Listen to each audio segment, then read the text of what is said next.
अस्सलामुअलैकुम स्टूडेंट, उम्मीद है कि आप लोग खैरियत से होंगे। I am Salman Hasan, welcome to my YouTube channel perfect solution.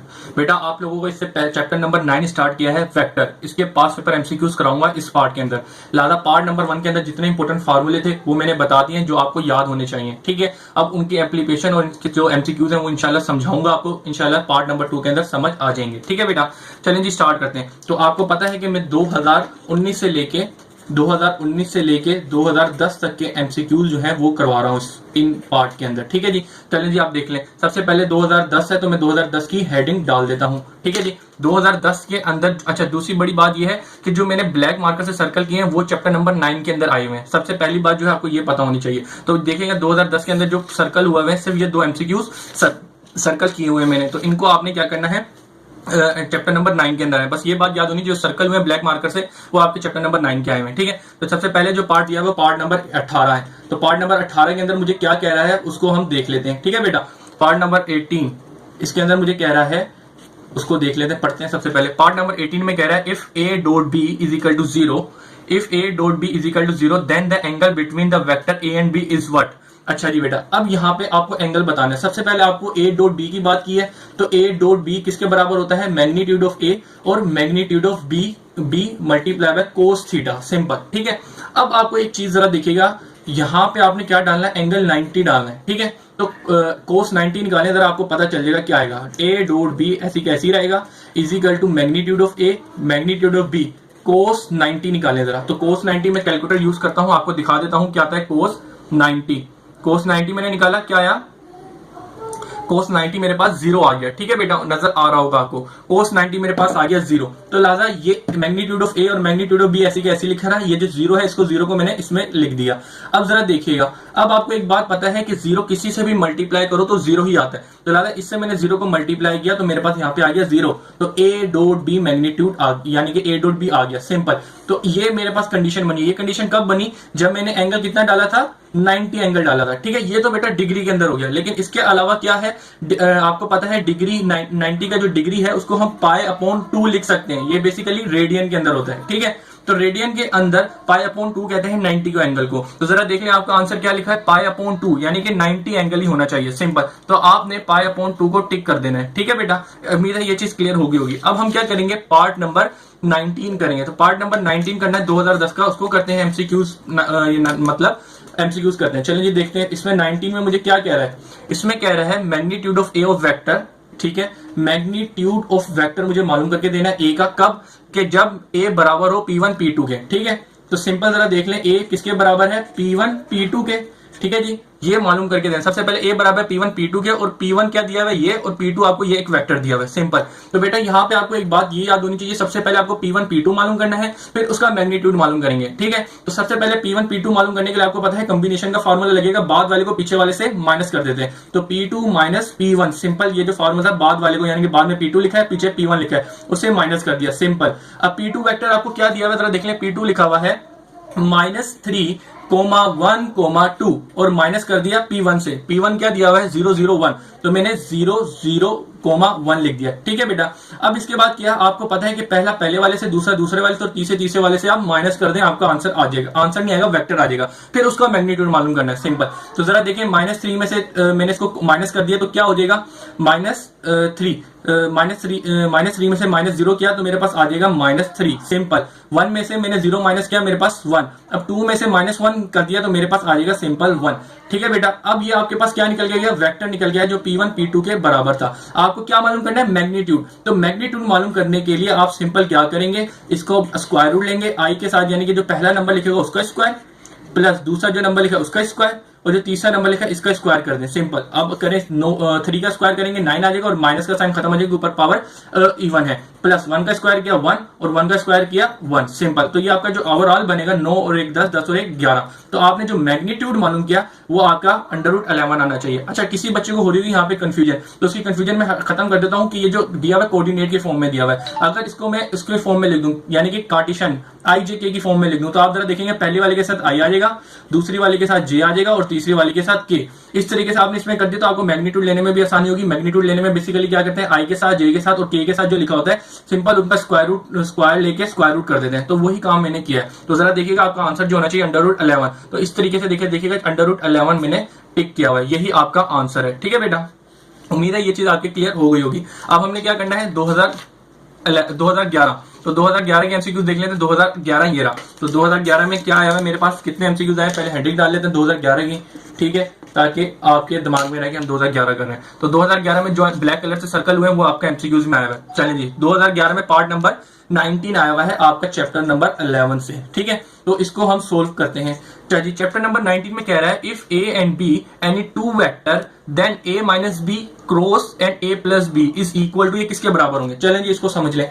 Basically बेटा इसमें कह रहा है कि ए वेक्टर और बी दो एक वेक्टर है, तो A plus B, A minus B और cross multiply by A plus B कर दिया। ये बताइए किसके बराबर होगा। सही है, तो बेटा सिंपल सी बात है, आपने एक फार्मूला पढ़ा होगा आम जिंदगी में, ए माइनस बी ए प्लस बी, ये किसके बराबर होगा, ए स्क्वायर माइनस बी स्क्वायर के।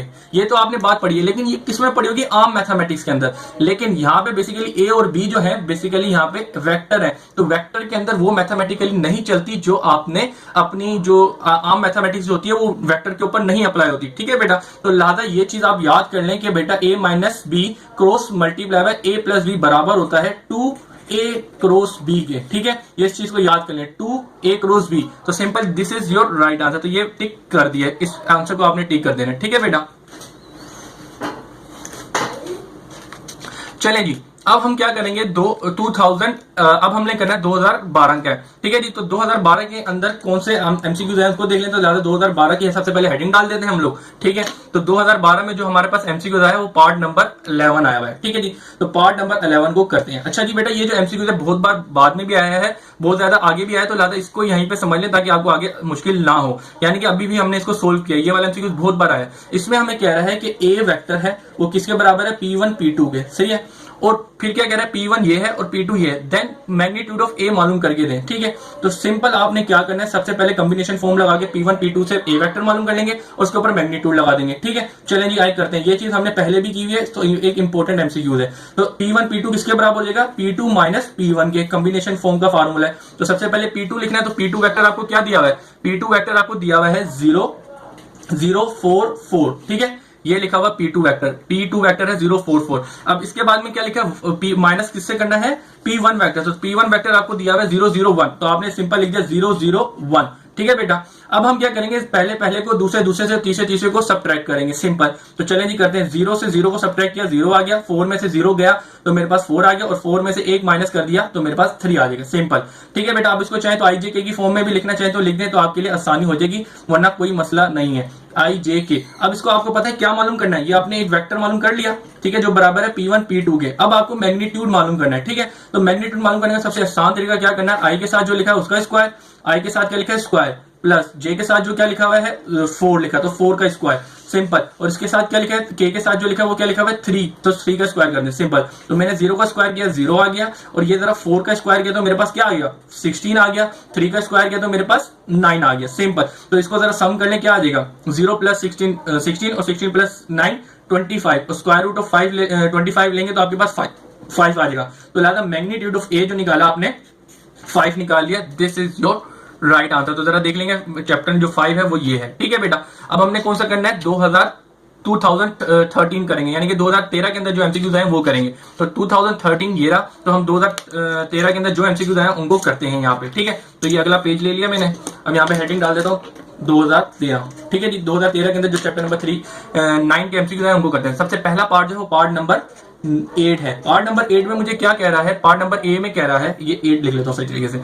अच्छा जी, कह रहा है ए डॉट बी और क्रॉस बी। अच्छा जी बेटा, यानी कि एक वेक्टर है ए डॉट बी और वो क्रॉस मल्टीप्लाई हो रहा है किससे, सी से। सही है ना, यही दिया है। ये किसके बराबर होगा बेटा, ये मैंने आपको बताया है, ये किसके बराबर है, बेसिकली एक फार्मूला स्केलर ट्रिपल प्रोडक्ट का, वो बराबर होता है ए क्रॉस सी, ये बराबर होता है ए बी और सी के। सिंपल, और ये स्क्वायर लगा हुआ होता है, स्क्वायर ब्रैकेट लगे होते हैं। यहाँ से ये फार्मूला आपको याद करना होगा, क्योंकि ये एक्सरसाइज 9.6 के अंदर ये आपने पढ़ा होगा। तो जरा देख लें आपके पास जो टिक लगा हुआ है ये इसने यहाँ पे इनके पास सही सिस्टम नहीं होगा, ये आपके पास इस तरीके से होगा। तो this is your right answer, ठीक है बेटा। तो ए बी सी और ब्रैकेट लगे होते हैं कर्ली, तो this is your right answer. Part number 8 हो गया है। अच्छा जी, अब अगला एमसीक्यू जो दिया हुआ एमसीक्यू नंबर ये है हमारा 16। तो 16 एमसीक्यूज में हमें क्या कह रहा है उसको जरा पढ़ लेते हैं, देखते हैं। If A is equal to P1 P2 then P1 is dash and P2 ये वेक्टर दिया हुआ है, then the magnitude of A मालूम करना है। तो बेटा इस तरीके का एमसीक्यूज हमने पिछली वीडियो में भी किया है। आपको पता है कि अंडर रूट इसका सिंपल क्या आएगा, अंडर रूट 11 आएगा। बेसिकली इसमें क्या किया है आपको पहले पता है कि P1 P2 के बराबर है,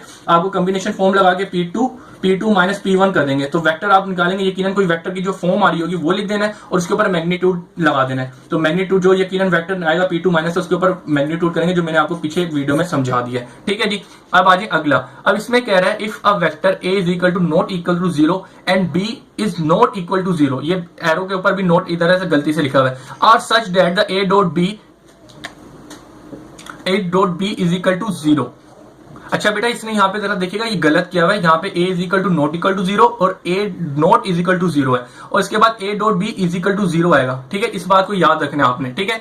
a dot B is equal to 0 simple. तो then the vector is parallel perpendicular opposite या इक्वल। तो यहाँ पे आपको ये कंडीशन याद है कि पार्ट नंबर कौन सा है, ये पार्ट नंबर 20 है। तो आपको पता है a डॉट b, जब दो वेक्टर एक दूसरे से मल्टीप्लाई हो रहे होते हैं तो आप क्या करते हैं, magnitude of a magnitude of b और मल्टीप्लाई बाय कोस थीटा लिखते हैं, ठीक है। तो आपको पता है कि जब a vector is equal to not equal to 0 हो और b vector not is equal to 0, फिर भी आंसर आपका क्या हो, a डॉट b किसके बराबर हो, 0 के बराबर। तो इसका मतलब क्या होगा, तो यहाँ पे 90 का एंगल होगा, ठीक है। जब यहाँ पे 90 का एंगल होगा तो जब भी ये 0 होगा ना, क्योंकि cos 90 0 के बराबर होगा, ठीक है बेटा। तो इसका मतलब ये होगा कि 90 किसके बराबर, एंगल किसके बराबर होगा, 90 के बराबर होगा। जब a is equal to not is equal to b हो, b not is equal to 0 हो, तो लिहाजा 90 एंगल किसके बराबर होगा, एंगल कितना होगा, 90 एंगल। तो आपको ये वाली बात पता होगी कि जब दो वेक्टर क्या हो एक दूसरे से 90 का एंगल बना रहे होते हैं तो इनके दरमियान में कौन सी कंडीशन होती है, परपेंडिकुलर कंडीशन होती है। तो इसको हम परपेंडिकुलर भी कहते हैं 90 के एंगल को। तो सिंपल आपने यहाँ पे परपेंडिकुलर को टिक कर देना है, ठीक है बेटा ये। और इस एमसीक्यू को भी सही कर लेगा, a not equal to 0 b not equal to 0 then a dot b is equal to 0। तो ये बताइए कौन सी कंडीशन होगी कि जब ये दोनों नॉट इक्वल टू 0 हो तो ये क्या फिर कंडीशन होती है, तो ये परपेंडिकुलर कंडीशन होती है, जो मैंने आपको एक्सप्लेन कर दी है। इस तरीके से आपका 2013 कंप्लीट होता है। अब 2014 के हम एमसीक्यूज करेंगे। तो 2014 पे आ जाते हैं। चैप्टर नंबर 5 के अंदर जो एमसीक्यूज आए 2014 के अंदर, वो एमसीक्यूज को हम सोल्व करते हैं, ठीक है। तो 2014 के अंदर जो एमसीक्यूज आए देखते हैं। इसमें क्या है, मैग्नीट्यूड ऑफ अ वेक्टर ए। अब इसका सिंपल मैग्नीट्यूड मालूम करना है। ये कौन सा एमसीक्यूज नंबर 1 है। ए वेक्टर दिया हुआ है, ए वेक्टर किसके बराबर दिया हुआ है, जरा देख लेते हैं, 3i प्लस जे प्लस 2 के। सिंपल, तो 3i प्लस माइनस जे और प्लस 2 के, सिंपल ये दिया हुआ है, ठीक है। तो इसमें मुझे क्या कहा है, मैग्नीट्यूड ऑफ वेक्टर मालूम करके दें। मैग्नीट्यूड को बेसिकली हम दो मॉड्यूल लगा देते हैं इसके सामने, तो उसका मैग्नीट्यूड मालूम करते हैं। तो मैग्नीट्यूड मालूम करने का सबसे आसान तरीका क्या है, आपने होल के ऊपर स्क्वायर रूट लगाना है। जो i के साथ लिखा हुआ है उसका स्क्वायर, और j के साथ जो लिखा हुआ है उसका स्क्वायर, k के साथ जो लिखा हुआ है उसका स्क्वायर, ठीक है। और इनको सम कर देंगे तीनों को, होल के ऊपर स्क्वायर रूट लगाएंगे, आपका मैग्नीट्यूड आपके सामने होगा। 3 का स्क्वायर 9, -1 का स्क्वायर 1, 2 का स्क्वायर करेंगे +4, सिंपल, ठीक है बेटा। अब इसको सम कर दें, 9 और 1 10, 10 और 4 14, ठीक है। आपका जो मैग्नीट्यूड निकलेगा सिंपल क्या निकला, वो √14। तो आपका ये रिक्वायर्ड आंसर होगा। तो ये दिस इज राइट आंसर, √14। तो आपने इसको टिक कर देना है और इसको निशान कर देंगे, यानी कि आपके एमसीक्यूज में आया होगा। चलें जी, अब हमने क्या आंसर करना है, पार्ट नंबर 11। पार्ट नंबर 11 के अंदर हमें क्या कहा, ये जरा पढ़ लेते हैं। If a vector a and b are perpendicular, ठीक है, then a dot b is equal to, ये वाली बात मैंने बेटा आपको पहले भी बताई है कि a डॉट b यानी कि दो वेक्टर हो इज इक्वल टू 0 हो, तो इसका मतलब क्या होगा कि a डॉट b हो, तो इसका मतलब क्या होगा कि ये किसके बराबर है, a dot b are perpendicular. Perpendicular का मतलब क्या है, इनके दरमियान में कितना एंगल बन रहा होगा, 90 का एंगल बन रहा होगा, ठीक है। तो ये किसके बराबर हो जाएंगे, 0 के बराबर हो जाएंगे। कैसे हो जाएंगे जरा देखना, a डॉट b वेक्टर बराबर होता है मैग्नीट्यूड ऑफ a और मैग्नीट्यूड ऑफ b और मल्टीप्लाई बाय कोस थीटा। इसने क्या दिया, परपेंडिकुलर। क्या है ये एक दूसरे के लिए, परपेंडिकुलर है, ठीक है। तो परपेंडिकुलर का मतलब होगा कि एंगल कितना दिया हुआ है, 90 दिया हुआ है। तो a dot b is equal to a magnitude और b मैग्नीट्यूड और कोस 90 लिख दें आप यहाँ पे, ठीक है। तो कोस 90 अपने कैलकुलेटर में निकालिएगा, जरा ये देखिए मैंने निकाल के रखा है, कितना आया है, 0 आया। तो सिंपल आपने क्या लिख देना यहाँ पे, 0। तो 0 लिख दें, तो ये 0 मैंने लिख दिया cos 90 की जगह। तो a डॉट b जो वेक्टर्स हैं वो कितने आ गए, अब ये 0 a b से मैंने मल्टीप्लाई किया तो मेरे पास 0 आ गया। तो a dot b vector is equal to 0 कब होते हैं, जब एंगल कितना हो 90 का हो, 90 का मतलब परपेंडिकुलर हो, तो ये किसके बराबर आ जाता है, 0 के बराबर आ जाता है। तो सिंपल आपने नीचे जो आंसर दिया हुआ है 0 के ऊपर टिक कर देना। इधर जो चीज लग रही है परपेंडिकुलर, परपेंडिकुलर का मतलब क्या है, 90 एंगल का बन रहा है, 90 कितना एंगल जो है 90 का बना है, तो 90 का एंगल पुट करेंगे a डॉट b के फॉर्मूले में, तो आपके पास आंसर 0 आ रहा होगा। तो this is the right answer 0, तो आपने 0 कर देना है, ठीक है। अब इसके बाद जो अगला एमसीक्यूज है वो है पार्ट नंबर 14। तो उसके अंदर देखते हैं क्या कह रहा है मुझे। पार्ट नंबर 14 को सबसे पहले मैं लिख लेता हूं, उसके बाद आगे की कहानी देखते हैं। तो पार्ट नंबर 14 में कह रहा है the unit vector in the direction of dash. अच्छा जी, basically r is equal to unit vector मालूम करना है i प्लस जे प्लस के का, ठीक है। ये मुझे दिया हुआ है, बोले इसका यूनिट वेक्टर मालूम करना। यूनिट वेक्टर मालूम करने का सबसे आसान फार्मूला क्या होता है, वेक्टर के ऊपर टोपी बना दें और vector divided by magnitude of vector, simple. तो आपने इसका मैग्नीट्यूड निकालना है सबसे पहले। तो आपको वेक्टर का मैग्नीट्यूड मालूम करने के लिए क्या करना पड़ेगा, स्क्वायर रूट और आई के साथ, जे के साथ और के साथ जो चीजें लिखी हुई उनका स्क्वायर करके सम कर देना है। तो आई के साथ इस वक्त क्या लिखा है 1, प्लस जे के साथ क्या लिखा है इस वक्त 1, और के साथ क्या लिखा हुआ है 1 का स्क्वायर किया, सिंपल। 1 का स्क्वायर किया 1, 1 का स्क्वायर किया 1, 1 का स्क्वायर किया 1, सिंपल। इन तीनों को ऐड किया तो मेरे पास क्या आ गया 3। तो लिहाजा आपका मैग्नीट्यूड जो बना 3। आपको लेकिन यूनिट वेक्टर मालूम करना। यूनिट वेक्टर किसके बराबर होता है, vector upon magnitude of vector. तो सिंपल वेक्टर क्या दिया था, वेक्टर आपको दिया हुआ था आई जे और के, सिंपल, और divided by its magnitude. Magnitude क्या था √3। आप चाहे अपना आंसर यूं भी लिख दें और √3 को इस तरीके से निकाल के आई जे और प्लस के भी लिख दें, आपका दोनों आंसर माने जाएंगे, क्योंकि आपकी बुक के अंदर इस तरीके से लिखा हुआ है, यानी कि आंसर में तो आप इस तरीके से मैंने आपको लिख के दिखा दिया। तो जरा देखेंगे यही आंसर उन्होंने टिक करके दिया हुआ है, √1 अपॉन √3 और आई जे के, सिंपल। उम्मीद है कि यहां तक आपको समझ आ गया हुआ। 2014 तक कर दिया। आगे की जो चीज है वीडियो अच्छी खासी लंबी बन गई है, तो वो अगले पार्ट में मैं करवा देता हूँ। अल्लाह हाफिज।